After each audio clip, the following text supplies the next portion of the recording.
When you have 21 minutes to speak, 2 million years seems like a really long time. But evolutionarily, 2 million years is nothing. And yet in 2 million years, the human brain has nearly tripled in mass, going from the 1¼ pound brain of our ancestor here, habilis, to the almost 3-pound meatloaf that everybody here has between their ears. What is it about a big brain that nature was so eager for everyone else to have one? Well, it turns out when brains triple in size, they don't just get 3 times bigger, they gain new structures. And one of the main reasons that our brain got so big is because it got a new part called the frontal lobe, and particularly a part called the prefrontal cortex. Now, what does a prefrontal cortex do for you that should justify the entire architectural overhaul of the human skull in the blink of evolutionary time? Well, turns out the prefrontal cortex does lots of things, but one of the most important things it does is it is an experience simulator. You know, pilots practice in flight simulators so that they don't make real mistakes in planes. Human beings have this marvelous adaptation that they can actually have experiences in their heads before they try them out in real life. This is a trick that none of our ancestors could do, that no other animal can do quite like we can. It's a marvelous adaptation. It's up there with opposable thumbs and standing upright in language as one of the things that got our species out of the trees and into the shopping mall. Now, all of you have done this. I mean, you know, Ben & Jerry's doesn't have liver and onion ice cream, and it's not because they whipped some up, tried it, and went yuck. It's because without leaving your armchair, you can simulate that flavor and say yuck before you make it. Let's see how your experience simulators are working. Let's just run a quick diagnostic before I proceed with the rest of the talk. Here's 2 different futures that I invite you to contemplate, and you can try to simulate them and tell me which one you think you might prefer. One of them is winning the lottery. This is about $314 million, and the other is becoming paraplegic. So just give it a moment of thought. You probably don't feel like you need a moment of thought. And interestingly, there are data on these 2 groups of people, data on how happy they are. And this is exactly what you expected, isn't it? But these aren't the data. I made these up. These are the data. You failed the pop quiz and you're hardly 5 minutes into the lecture. Because the fact is that a year after losing the use of their legs and a year after winning the lotto, lottery winners and paraplegics are equally happy with their lives. Now, don't feel too bad about failing the first pop quiz because everybody fails all of the pop quizzes all of the time. The research that my laboratory has been doing, that economists and psychologists around the country have been doing, have revealed something really quite startling to us. Something we call the impact bias, which is the tendency for the simulator to work badly. For the simulator to make you believe that different outcomes are more different than in fact they really are. From field studies to laboratory studies, we see that winning or losing an election, gaining or losing a romantic partner, getting or not getting a promotion, passing or not passing a college test, on and on, have far less impact, less intensity, and much less duration than people expect them to have. In fact, a recent study, this almost floors me, a recent study showing how major life traumas affect people suggests that if it happened over 3 months ago, with only a few exceptions, it has no impact whatsoever on your happiness. Why? Because happiness can be synthesized. Sir Thomas Browne wrote in 1642, "I am the happiest man alive. I have that in me that can convert poverty to riches, adversity to prosperity. I am more invulnerable than Achilles. Fortune hath not one place to hit me." What kind of remarkable machinery does this guy have in his head? Well, it turns out it's precisely the same remarkable machinery that all of us have. Human beings have something that we might think of as a psychological immune system, a system of cognitive processes, largely non-conscious cognitive processes, that help them change their views of the world so that they can feel better about the worlds in which they find themselves. Like Sir Thomas, you have this machine. Unlike Sir Thomas, you seem not to know it. We synthesize happiness, but we think happiness is a thing to be found. Now, You don't need me to give you too many examples of people synthesizing happiness, I suspect, though I'm going to show you some experimental evidence. You don't have to look very far for evidence. As a challenge to myself, since I say this once in a while in lectures, I took a copy of the New York Times and tried to find some instances of people synthesizing happiness. And here are 3 guys synthesizing happiness. I'm so much better off physically, financially, emotionally, and almost every other way, mentally, almost every other way. I don't have 1 minute's regret. It was a glorious experience. I believe it turned out for the best. Who are these characters who are so damn happy? Well, the first one is Jim Wright. Some of you are old enough to remember. He was the chairman of the House of Representatives. And he resigned in disgrace when this young Republican named Newt Gingrich found out about a shady book deal he had done. He lost everything. Most powerful Democrat in the country, lost everything. He lost his money, he lost his power. What does he have to say all these years later about it? I am so much better off, physically, financially, mentally, and in almost every other way. What other way would there be to be better off? Vegetably, minerally, animally? He's pretty much covered in there. Maurice Bickham is somebody you've never heard of. Maurice Bickham uttered these words. Upon being released, he was 78 years old. He'd spent 37 years in Louisiana State Penitentiary for a crime he didn't commit. He was ultimately exonerated at the age of 78 through DNA evidence. And what did he have to say about his experience? I don't have 1 minute's regret. It was a glorious experience. Glorious! This guy is not saying, well, yeah, there's some nice guys. They had a gym. It's glorious, a word we usually reserve for something like a religious experience. Harriet Langerman uttered these words, and he's somebody you might have known but didn't, because in 1949 he read a little article in the paper about a hamburger stand owned by these 2 brothers named McDonald's, and he thought, that's a really neat idea, so he went to find them. They said, we'd give you a franchise on this for $3,000. Harry went back to New York, asked his brother, who was an investment banker, to loan him the $3,000, and his brother's immortal words were, you idiot, nobody eats hamburgers. He wouldn't lend him the money, and of course, 6 months later, Ray Kroc had exactly the same idea. It turns out people do eat hamburgers, and Ray Kroc, for a while, became the richest man in America. Oh, and then finally, you know, the best of all possible worlds. Some of you recognize this young photo of Pete Best, who was the original drummer for the Beatles, until they, you know, kind of like sent him out on an errand and snuck away and picked up Ringo on a tour. Well, in 1994, when Pete Best was interviewed, yes, he's still a drummer, yes, he's a studio musician, he had this to say, I'm happier than I would have been with the Beatles. Okay, there's something important to be learned from these people, and it is the secret of happiness. Here it is, finally, to be revealed. First, accrue wealth, power, and prestige, then lose it. Second, spend as much of your life in prison as you possibly can. Third, make somebody else really, really rich. And finally, never, ever join the Beatles. Okay, now, I, like Z. Frank, can predict your next thought, which is, yeah, right. Because when people synthesize happiness, as these gentlemen seem to have done, we all smile at them, but we kind of roll our eyes and say, yeah, right, you never really wanted the job. Oh, yeah, right. You really didn't have that much in common with her, and you figured that out just about the time she threw the engagement ring in your face. We smirk because we believe that synthetic happiness is not of the same quality as what we might call natural happiness. What are these terms? Natural happiness is what we get when we get what we wanted, and synthetic happiness is what we make when we don't get what we wanted. And in our society, we have a strong belief that synthetic happiness is of an inferior kind. Why do we have that belief? Well, it's very simple.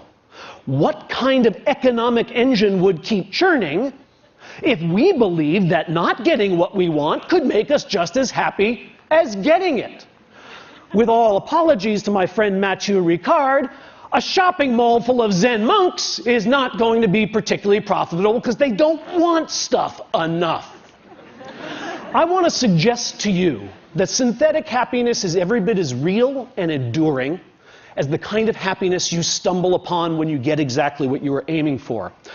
Now, I'm a scientist, so I'm going to do this not with rhetoric, but by marinating you in a little bit of data. Let me first show you an experimental paradigm that is used to demonstrate the synthesis of happiness among regular old folks. And this isn't mine. There's a 50-year-old paradigm called the free choice paradigm. It's very simple. You bring in, say, 6 objects, and you ask a subject to rank them from the most to the least liked. In this case, because the experiment I'm going to tell you about uses them, these are Monet prints. So everybody can rank these Monet prints from the one they like the most to the one they like the least. Now we give you a choice.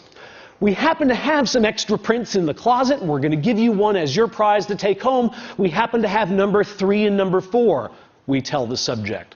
There's a bit of a difficult choice, because neither one is preferred strongly to the other, but naturally, people tend to pick number 3 because they liked it a little better than number 4. Sometime later, it could be 15 minutes, it could be 15 days, the same stimuli are put before the subject, and the subject is asked to re-rank the stimuli. Tell us how much you like them now. What happens? Watch as happiness is synthesized. This is the result that has been replicated over and over again. You're watching happiness be synthesized. Would you like to see it again? Happiness. The one I got is really better than I thought. That other one I didn't get sucks. That's the synthesis of happiness. Now, what's the right response to that? Yeah, right. Now, here's the experiment we did, and I hope this is going to convince you that yeah, right was not the right response. We did this experiment with a group of patients who had anterograde amnesia. These are hospitalized patients. Most of them have Korsakoff syndrome, polyneurotic psychosis, that they drank way too much and they can't make new memories. Okay, they remember their childhood, but if you walk in and introduce yourself and then leave the room, when you come back, they don't know who you are. We took our Monet prints to the hospital, and we asked these patients to rank them from the one they liked the most to the one they liked the least. We then gave them the choice between number 3 and number 4. Like everybody else, they said, gee, thanks, doc, that's great. I could use a new print. I'll take number 3. We explained we would have number 3 mailed to them. We gathered up our materials, and we went out of the room and counted to a half hour. Back into the room. We say, hi, we're back. The patients, bless them, say, oh, doc, I'm sorry. I got a memory problem. That's why I'm here. If I've met you before, I don't remember. Really, Jim, you don't remember? I was just here with the Monet prints. Sorry, doc, I just don't have a clue. No problem, Jim. All I want you to do is rank these for me from the one you like the most to the one you like the least. What do? Well, let's first check and make sure they're really amnesic. We asked these amnesic patients to tell us which one they own, which one they chose last time, which one is theirs. And what we find is amnesic patients just guess. These are normal controls. If I did this with you, all of you would know which print you chose. But if I do this with amnesic patients, they don't have a clue. They can't pick their print out of a lineup. Here's what normal controls do. They synthesize happiness, right? This is the change in liking score, the change from the first time they ranked to the second time they ranked. Normal controls show, that was the magic I showed you. Now I'm showing it to you in graphical form. The one I own is better than I thought. The one I didn't own, the one I left behind, is not as good as I thought. Amnesics do exactly the same thing. Think about this result. These people like better the one they own, but they don't know they own it. Yeah, right is not the right response. What these people did when they synthesized happiness is they really, truly changed their affective, hedonic, aesthetic reactions to that poster. They're not just saying it because they own it, because they don't know they own it. Now, when psychologists show you bars, you know that they are showing you averages of lots of people. And yet, all of us have this psychological immune system, this capacity to synthesize happiness, but some of us do this trick better than others. And some situations allow anybody to do it more effectively than other situations do. It turns out that freedom, the ability to make up your mind and change your mind, is the friend of natural happiness, because it allows you to choose among all those delicious futures and find the one that you would most enjoy. But freedom to choose, to change and make up your mind, is the enemy of synthetic happiness. And I'm going to show you why. Dilbert already knows, of course. You're reading the cartoon as I'm talking. Dogbert's tech support, how may I abuse you? My printer prints a blank page after every document. Why would you complain about getting free paper? Free? Are you just giving my own paper? Egad, man, look at the quality of the free paper compared to your lousy regular paper. Only a fool or a liar would say that they look the same. Now that you mention it, it does seem a little silkier. What are you doing? I'm helping people accept the things they cannot change. Indeed. The psychological immune system works best when we are totally stuck, when we are trapped. This is the difference between dating and marriage, right? I mean, you go out on a date with a guy and he picks his nose. You don't go out on another date. You're married to a guy and he picks his nose. Yeah, he has a heart of gold, don't touch the fruitcake, right? You find a way to be happy with what's happened. Now, what I want to show you is that people don't know this about themselves, and not knowing this can work to our supreme disadvantage. Here's an experiment we did at Harvard. We created a photography course, a black and white photography course, and we allowed students to come in and learn how to use a darkroom. So we gave them cameras, they went around campus, they took 12 pictures of their favorite professors in their dorm room and their dog and all the other things they wanted to have Harvard memories of. They bring us the camera, we make up a contact sheet, they figure out which are the 2 best pictures, and we now spend 6 hours teaching them about darkrooms, and they blow 2 of them up and they have 2 gorgeous 8x10 glossies of meaningful things to them, and we say, which one would you like to give up? They say, I have to give one up? Oh yes, we need one as evidence of the class project. So you have to give me one, you have to make a choice, you get to keep one, and I get to keep one. Now, there are 2 conditions in this experiment. In one case, the students are told, but you know, if you want to change your mind, I'll always have the other one here, and in the next 4 days before I actually mail it to headquarters, I'll be glad to, headquarters, I'll be glad to swap it out with you. In fact, I'll come to your dorm room and just give me an email. Better yet, I'll check with you. You ever want to change your mind, it's totally returnable. The other half of the students are told exactly the opposite. Make your choice, and by the way, the mail is going out, gosh, in 2 minutes to England. Your picture will be winging its way over the Atlantic. You will never see it again. Now, half of the students in each of these conditions are asked to make predictions about how much they're going to come to like the picture that they keep and the picture they leave behind. Other students are just sent back to their little dorm rooms, and they are measured over the next 3 to 6 days on their liking and satisfaction with the pictures. And look at what we find. First of all, here's what students think is going to happen. They think they're going to maybe come to like the picture they chose a little more than the one they left behind, but these are not statistically significant differences. It's a very small increase, and it doesn't much matter whether they were in the reversible or irreversible condition. Wrong-o. Bad simulators. Because here's what's really happening, both right before the swap and 5 days later.